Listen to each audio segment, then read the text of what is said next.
Menjelang Hari Raya Idul Fitri 1444 Hijriah, pedagang anyaman ketupat mulai bermunculan di pasar tradisional dan di jalan protokol kota Lubuk Linggau. Kendati demikian, pedagang ketupat mengaku minat beli masyarakat terhadap ketupat tergolong sepi dibandingkan tahun sebelumnya. Jelang Hari Raya Idul Fitri 1444 Hijriah, masyarakat disibukkan dengan memasak makanan hidangan khas, salah satunya ketupat.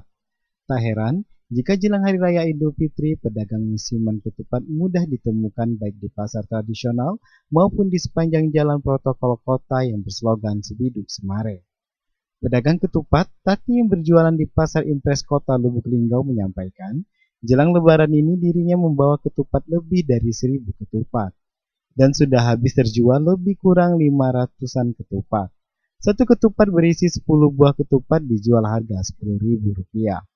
Kendati demikian, pedagang mengatakan dibandingkan tahun ini, menjual ketupat lebih laris tahun sebelumnya.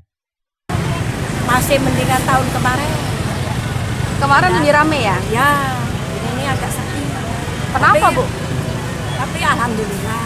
Kenapa, Bu, kira sepi, Bu? Ya tidak tahu sayur-sayuran di sepi kok. Tahun kemarin acak nyimpen duit istilahnya. Tim Liputan Silampari TV.